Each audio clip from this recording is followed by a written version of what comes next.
hitako ny teninao ka nohaniko, hitako ny teninao ka nohaniko. Famerenana ny lesona sekoly sabata ho an'ny lehibe arahinao eto amin'ny Hope Fire Radio miaraka amin'ny imprimerie adventiste. Hitako ny teninao ka nohaniko, hitako ny teninao ka nohaniko.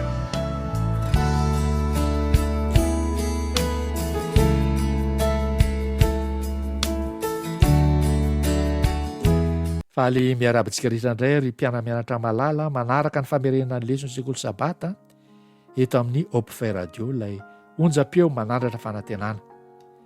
Ny mpanomponareo Dr Jean-Jacques Andriamparany no manolotra izany anio. Telo volana vaovao no arahantsika ankehitriny, izay mitondra ny lohateny ankapobeny hoe ireo fomba fandiniana faminaniana ao amin'ny Baiboly. Androany isika dia anaraka ny lesona faharoa. Melohany amerenantsika izany lesona izany anefa dia manasanao hiaraka hanondrika ny lohantsika isika hivavaka.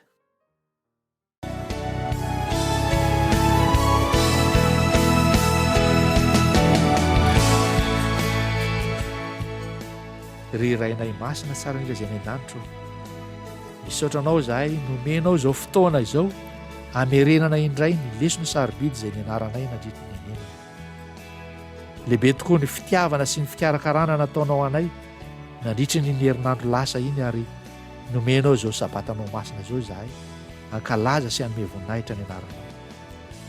Ankehitriny raha io, raha hiaraka amerina lesona sekoly sabata eto izahay, dia mangataka aminao mba hanomezanao anay ny fanahinao masina hanazava izany atam-ponay tsirairay avy.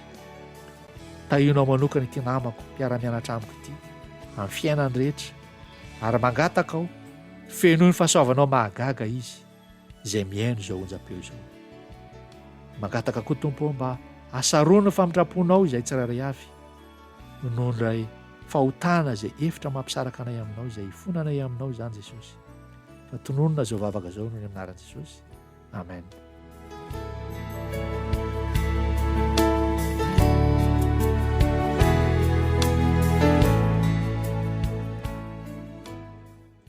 Mety gagaga amintsika hoe ahoana ary ty lohalitenin'ny lesona ity hoe bokin'ny Genesisy fototra. Nefa ny loha hevitra ankapobeny dia hoe ireo fomba fandiniana ny faminaniana ao amin'ny Baiboly.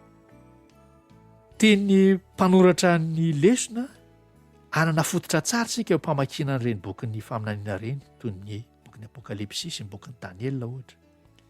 Mila mahafantatra sy mahalala ny famarina fototra zany sika hipetraka tsara ao an-tsaina eo mpamakina ireny bokin'ny faminaniana ireny.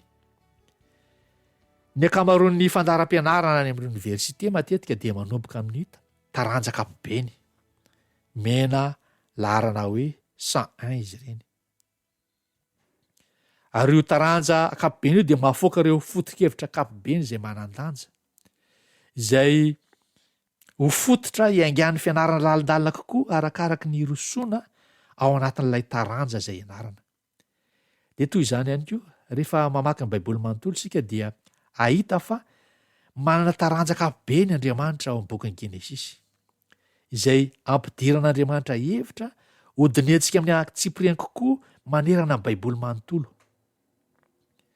Manomboka amin'ny tantaran'ny famoronana izany bokin'ny Genesisy izany, hitantsika amin'ny Genesisy toko 1 sy toko 2, izay nampivoain'Andriamanitra ny korotana tsy nisy endrika sady foana ho lasa nisy aina sy fahatsarana, ary mifarana hatrany amin'ny tantaran'i Josefa eo amin'ny Genesisy toko 15, izay ampiasain'Andriamanitra ny ratsy natao taminy ho fanafahana vahoaka maro.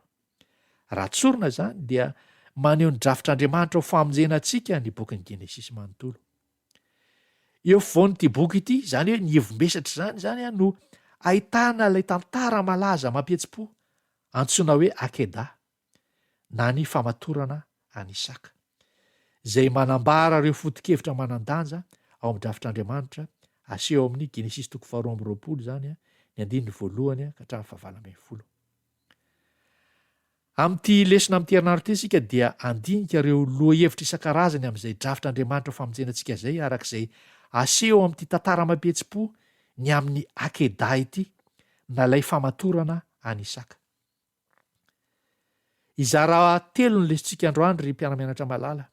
Ny fizarana voalohany amin'ny akeda dia ny fitiavan'Andriamanitra, izay fiandohana sy fototsy ny asa rehetra izay ataon'Andriamanitra. Ny fizarana faharoa amin'io akeda io dia ny resaka ny amin'ny hoe zanak'ondry, izay fanehoan'Andriamanitra ny fitiavany tamin'ny fanolorany ny zanany. Ny fizarana fahatelo amin'io akeda io dia ny fandresen'Andriamanitra, izay fisehoan'ny fitiavan'Andriamanitra eo amin'ny tantara, amin'ny ady lehibe izay hitranga eo amin'ny zanaka sy ny menarana, ka hifarana amin'ny fandresen'ny zanaka amin'ny ratsy sy ny fahafatesana.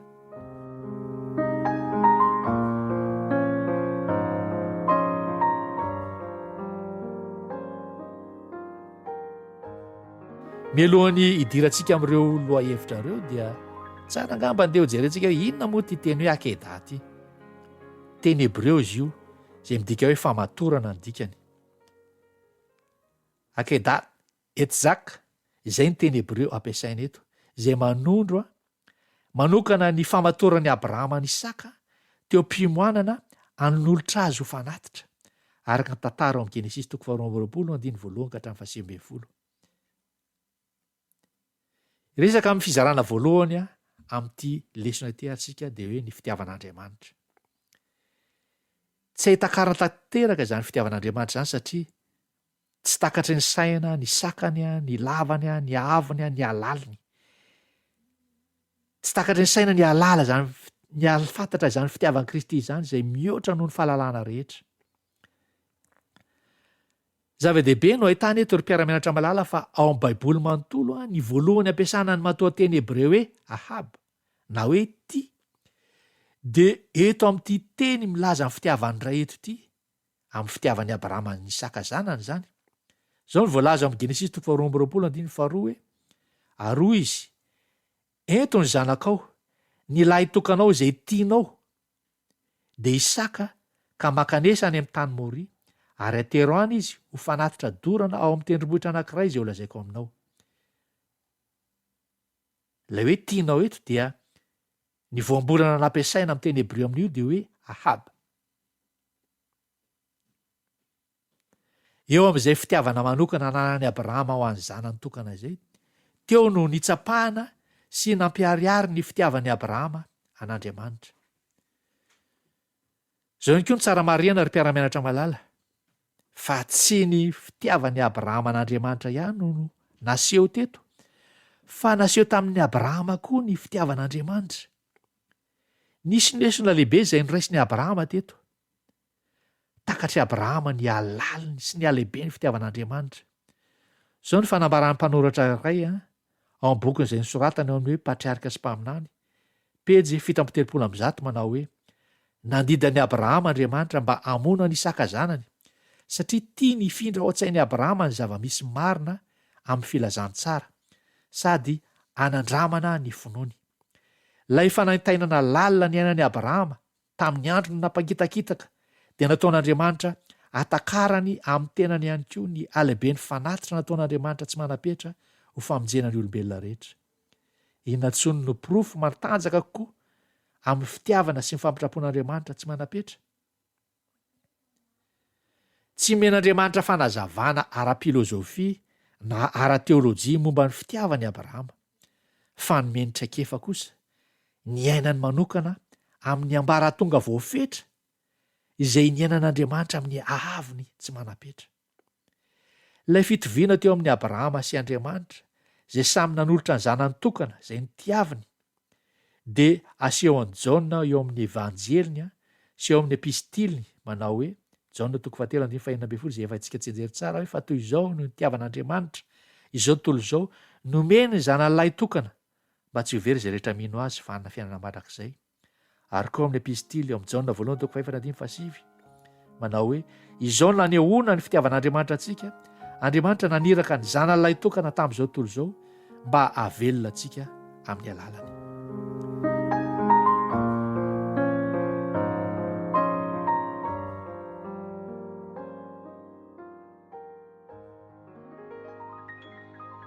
Hiditra amin'ny fizarana faharoatsika ny hoe zanak'ondrin'Andriamanitra. Ny anarana hoe zanak'ondrin'Andriamanitra dia nampiasain'i Jaona mba ilazana an'i Jesosy.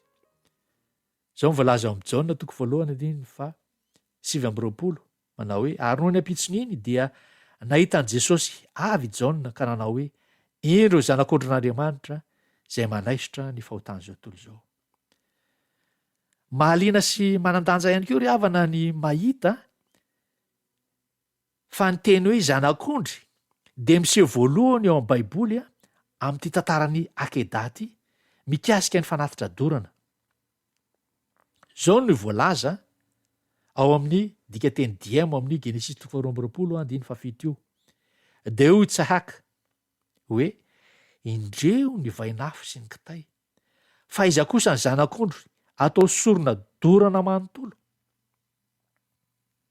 Na dia zany aza nefa dia zao tsy voalohany no nahitana zany hoe zanak'ondry atao fanatitra zany tao amin'ny baiboly, fa efa nisy zany taloha dia tamin'ny tantara nanaovan'ny Abela fanatitra zany izay fanatitra zanak'ondry. Kanefa tsy voalaza mazava eto ty voambolana zanak'ondry eto ty. Izy ity manko dia hoe se, zay no andikana azy amin'ny teny Hebreo, ity zanak'ondry eto ty se. Ary io se io zay voafaritra mazava dia eto amin'ity Genesis 2:7 no ahitana azy voalohany, ilay zanak'ondry zany. Ny andiny teny hafa rehetra sahala amin'izay hitantsika amin'ny tantaran'ilay nanolorany Abela ilay fanatitra zanak'ondry dia tsy voafaritra mazava ny zay teny zay hoe se zay, fa hafa ny voambolana zay ampiasainao. I Jaona ry havana dia nampiasa n'ilay teny hoe se, namaritra ny hoe zanak'ondry zay nanehoany an Jesosy. Voalaza eo amin'ny Jaona 1:7 zay. Ary Jaona koa ilay nanoratra ny Apokalipsy dia namerimberina zay teny hoe zanak'ondry maneho an Jesosy zay i3:20.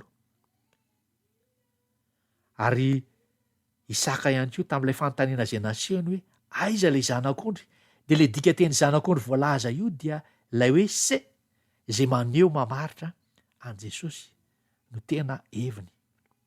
Ity fifandraisana amin'ny teny ity zany dia mamela antsika hita fa ilay zanak'ondry izay nolazain'i Isaka dia manondro ny zanak'Andriamanitra araka ny fahazahoan'i Jaona io fandikana teny io raha ny tena marina. Ary dia mamerina ilay valitenin'i Abrahama amin'ny Isaka hoe Andriamanitra no ahita zanak'ondry ho fanatitra dorana. Genesis 2:7. Ny fomba nanoratana ny fehezanteny io dia manambara mazava fa na dia matetika aza ny matoan-teny verba no ampiasaina voalohany amin'ny teny Hebreo, avy eo ny lazaina sujet, dia eto dia ny famadika zavatra izay fa Andriamanitra no napetraka voalohany mba hanamafisana zany fa hoe ao amin'Andriamanitra rery ihany. Andriamanitra rery ihany no vahaolana eo anatrehan'izao olana zao, satria tsisy aiza zany zanak'ondry zany fa hoe Andriamanitra no ahita. Raha dika zany zay teny zay dia zao hoe Andriamanitra no ijeriny tena no zanak'ondry, zay midika fa Andriamanitra no hanome ny tena no zanak'ondry. Arak'izany ny zanak'ondry zany dia Andriamanitra mihitsy. Ka ilay zanak'ondry resahana eto dia tsy biby fotsiny tao an-tsain'i Isaka fa Andriamanitra mihitsy. Raha tsy hevintsika ny tantara, mpianatra malala dia zao, rehefa nahazo ny antso avy tamin'Andriamanitra Abrahama, dia zao voalaza amin'ny Genesis 2:7 hoe dia niara nandeha izy mianaka. Miveriny indroa fehezanteny io hoe niara nandeha izy mianaka eo amin'ny Genesis 2:7, ny 9 sy ny 9. Maneho zany ilay fandehanan'ilay ray sy ny zanaka tsy miteny, mangina. Misy zavatra tsakotsakoana lalina ny am-po any, teo zavatra izay mampalahelo tokoa. Avy eo voalaza amin'ny 9 manaraka fa zay fanginana zay dia nitapahany Isaka tamin'ny fanontaniana anankiray. Dia zao ny teny Isaka 9:7, Genesis 2:7. Ary hoy izy, ry raiko, rehefa nyteny voalohany Isaka, ny teny Hebreo zay nambarana eto dia hoe Abi, raiko, zay mampatsiahy ny fitiavana, fifandraisana mamy teo aminy sy teo amin'ny dadany i Abrahama zany, zay efa vonona ny hamono azy. Dia namaly Abrahama, zao ndray valitenin'ny Abrahama hoe indro aho ry zanako. Ny teny hoe zanako de hoe beni amin'ny teny hebreo, de mamaly le teny hoe abi ry raiko. Na de eo aza le drafitra amonona nyity zanaka ty zay tena tiany, satria tiany zanany ilay ray eto. Ary ny amafin'izany fitiavana izany no mahatonga n'lay fanatitra ho tena mampalahelo tokoa, mampihetsi-po tokoa.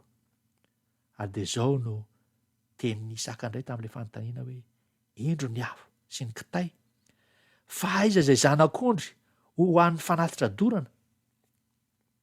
Io fanontaniana io dia fomba anankiray ilazana ny zava-misy zay tsy azo lazaina, kanefa tsy milaza mazava hoe dado za ve le zanak'ondry.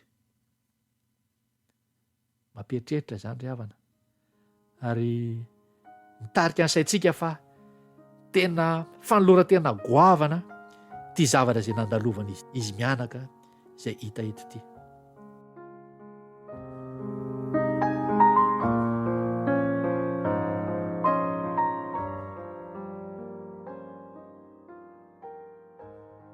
Hiditra amin'ny fizarana farany amin'ny lesona isika dia ny fandresen'Andriamanitra. Ny andry zanak'ondry izay omen'Andriamanitra ho fanatitra Isaka teto. Kanjo, inona no niseho? Ondry lahy no niseho. Zao mivalaza ao amin'ny Genesis 2:17 manao hoe ary Abrahama nierika nijery ka indro nisy ondry lahy. Dika teny nantikanan'io ondry lahy io dia hoe ram amin'ny teny anglisy. Indro nisy ondry lahy teo ivoany, voasarangotry ny krihetrala ny trangony, ny tandrony. De lasa Abrahama ka naka ny ondry lahy ary nanatitra azy ho fanatitra dorana ho solon'ny zanany. Ny fisehon'ilay ondry lahy de tena manondro ny ondry lahy zay ampiasaina amin'ny andro fanavotana voalaza ao amin'ny Levitikos 9:17. Tena misy fifandraisana manokana eo amin'io tantaran'ny Isaka ity, ny akedah ity zany, sy ny sorona momba ny andro fanavotana. Mihoatra noho ny andiny hafa rehetra ny tantaran'ny famatorana ny Isaka na ny akedah, de mizara fiteny maromaro ihany koa, voambolana maromaro amin'ny lay andalan-teny momba ny andro fanavotana voalaza ao amin'ny Levitikos 1:40. Ohatra, hitantsika ohatra ny fampiasana amin'ny teny mitovy toy ny hoe ola, fanatitra dorana ao amin'ny Genesis 2:12, 17, sy eo amin'ny Levitikos 1:11, 17 sy 15. Eo ihany koa ny fampiasana ny voambolana hoe raha, zay hoe hita ny dikany, amin'ny endrika mitovy ihany koa ao amin'ny Genesis 2:12, 14, sy Levitikos 1:11, 2. Ary eo koa ny voambolana hoe ikaka na hoe naka ao amin'ny Genesis 2:12, 17. Hita ihany koa izay voambolana zay amin'ny Levitikos 1:11, 15. Ity fifandraisana manan-dantsy ity zany dia maneho ry mpianatra malala fa ny mpanoratra ny lalàna momba ny andro fanavotana ao amin'ny Levitikos 1:11 dia naneho ny tantaran'ny Isaka ho fototry ny heviny. Etsakirany ihany koa mahaliana ny mahafantatra ry mpiara-mianatra malala fa ny tantaran'ny akedah na ny famatorana ny Isaka dia hitantaratra ihany koa ao amin'ny Daniel 9:9, zay faminaniana fantoka ny amin'ny fanadiovana ny fitoerana masina na ny andro fanavotana izany. Ny fehezanteny voalohany nanomboana ny fahitany Daniel ao amin'ny Daniel 9:9 io dia zao hoe de natompoko ny masoko ka hitako fa indro nisy ondry lahy iray. Io dika teny ondry lahy io de hoe se amin'ny teny hebreo na hoe ram amin'ny teny anglisy. Io de miresaka mazava mampatsiahy lay ondry lahy tamin'ny tantaran'ny Isaka, satria ny voambolana ampiasaina eto zany iresaka momba n'lay fanadiovana fitoerana masina zany. Ny fahitana zay ampahitana ny Daniel de ny voambolana zay nampiasain'Andriamanitra anehoana zany eto de nampiasaina lay hoe se lay ondry lahy zay voalaza eto. Dikan'izay zany de zao, rehefa nampitaina le teny ao amin'ny Genesis 2:13 sy lay Genesis 2:17 de mitovy ireo teny ireo. Le Genesis 2:13 de manao hoe Ary Abrahama nierika nijery ka indro nisy ondrolahy ram amin'ny teny anglisy na se amin'ny teny hebreo. Ary le ry amin'ilay Daniela 7:7 dia natopoko ny masoko ka hitako fa indro nisy ondrolahy ram amin'ny teny anglisy na hoe se amin'ny teny hebreo. Io fampiandraisana io zany dia tanterahana koa ao amin'ny alalan'ny teny mitovy eo amin'ny Levitikosy 4:10 sy ny Daniela 4:9, indrindra ny fampiasana ny matoanteny hoe raha nahita, izay teny fototra ao amin'ireo 9 ireo. Raha jerena amin'ny fomba fijery kosmika zany ity tantara ity dia izao. Rehefa namarina ny lahatsoratry ny Akeda ny mpanoratra ao amin'ny Genesis 2:20 dia izao ny voalaza hoe nisy ny fitahian'Andriamanitra izay namarina an'izany lahatsoratra zany. Izao ny voalaza izay teny izay hoe dia hitahanao tokoa aho ary hamaro dia hamaro ny taranakao ho tahaka ny kintana eny amin'ny lanitra sy ho tahaka ny fasika izay ny amoron-dranomasina ary ny taranakao ahazo ny vavadiny fahavalony. Ny fitahiana izay nampanantenan'Andriamanitra zany eto dia tsy hoe makasika ny hoavin'ny taranaka Abrahama rery ihany, fa makasika ny hoavin'ireo firenena rehetra ihany koa. Nampanantena ny tompo eto fa ny taranaka Abrahama dia hahazo ny vavadiny fahavalony. Io fampanantenana io dia manondro ihany koa ny fandresen'i Kristy ny menarana sy ny fandresen'ny fiainana ny fahafatesana. Izay voalaza mialoha amin'ny Genesis 3:10 manao hoe dia ampifandrafesiko ianao sy ny vehivavy ary ny taranakao sy ny taranany. Izy hanorotoro ny lohanao ary ianao kosa hanorotoro ny ambelahy tongony. Raha tsy evana ry havana dia izao, tsy tao anatin'ny drafitr'Andriamanitra voalohany mihitsy izany fahafatesana izany ho an'ny olombelona. Fa noho ny tsy fankatoavana an'Andriamanitra ka nanekena n'ilay teniny menarana manao hoe tsy ho fatsy akory ianareo, izay fotoana voalohany resana ny amin'ny fahafatesana tao amin'ny Genesis, izany no natafiditra n'izany fahafatesana izany, vokatry ny tsy fankatoavana. Ary hitantsika ny fijaliana mampalahelo izay natrehany Adama sy Eva voalohany indrindra taoriana fahotany raha niatrika fahafatesana voalohany voarakitra teo amin'ny tantara izy dia ny fahafatesany Abela izany. Tonga natratra ny olona rehetra ny fahafatesana noho ny vokatry ny fahotana. Fantatsika nefa ry havana fa tsy nijanona ho faty natao sorona fotsiny Jesosy, ilay tena zanak'ondry fa natsangana indray ary nandresy ny fahafatesana.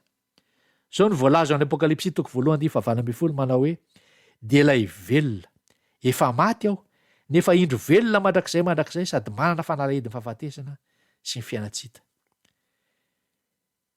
Ty tantaran'ny Akedana ny famatorana Isaka ty ary dia mitarika antsika ho amin'ny sorom-panavotana faratampony ho an'ny vahoakan'Andriamanitra mandritra ny andro fanavotana. Io lesona io dia voatahiry ihany koa amin'ny epistiliny Hebreo izay mampiatra ilay tsodra-drano famaranana an'io Akeda io izay nalaina ao amin'ny Genesis 2:20 arak'izay voalaza amin'ny Hebreo 4:13 manao hoe fa Andriamanitra nanao teny fikasana tamin'ny Abrahama ary satria tsy nisy lehibe noho ny tenany izay azo nianianana dia nianiana tamin'ny tenany izy ka nanao hoe hitahanao tokoa aho ary hamaro dia hamaro anao. Ary dia ho tanterahana antsika rehetra ihany koa izany fitahiana izany tsy ho an'ny taranaka Abrahama fotsiny ihany fa ho antsika tsirairay avy, satria izao fotoana iainantsika ankehitriny izao no fotoana miavaka indrindra amin'ny andro fanavotana izay atonga n'ilay mpisorona be izay efa ao amin'ny efitra masina indrindra hitondra izany fanafahana izany anelanerana ao antsika izany hanome antsika ny fandresena.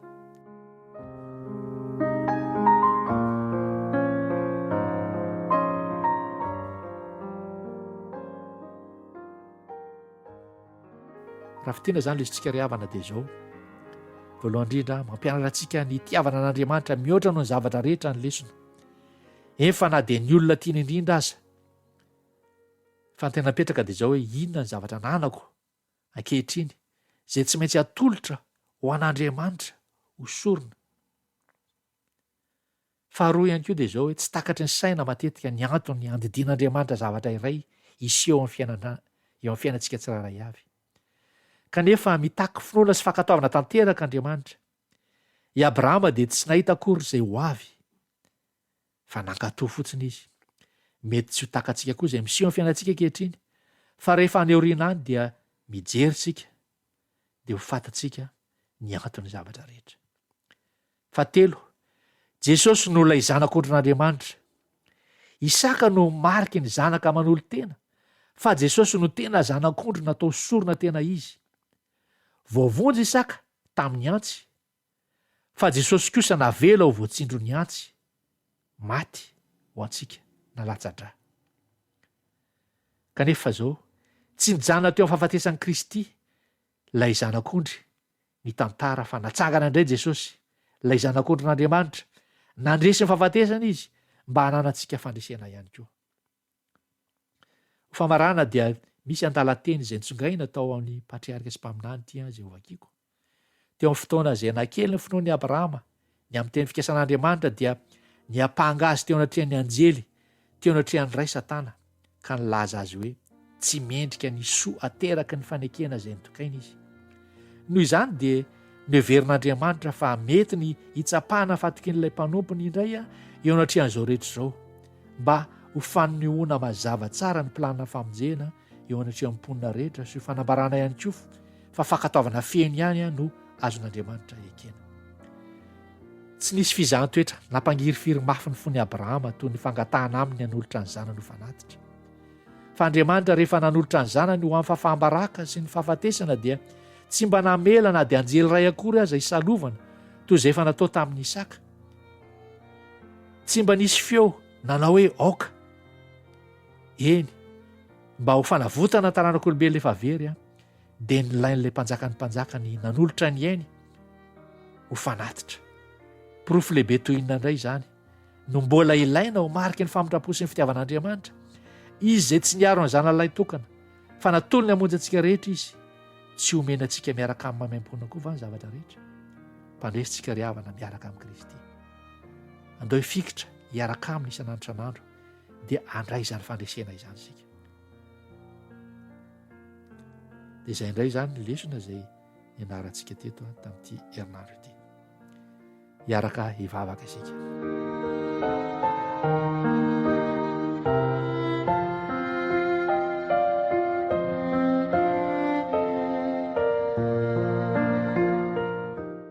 Ry Andriamanitra rainao izay ny an-danitra, misaotra anao izay no ny fitiavanao tsy manam-petra. Misaotra anao satria nomenao ny zanakao lahy tokana ilay tianao Jesosy Kristy fanavotana anay. Ampio izahay mba ho tahaka ny Abrahama sy Isaka, ho vonona ino sy hanolotra ny aino anao amin'ny fitiavana sy finoana. Engane izay toetra amin'ny fahatokiana ny teninao Tompo, na dia ao anivon'ny fitsapana maro samihafa azy, noho ny amin'ny anaran'i Jesosy no angatana zavavaka izany. Amen.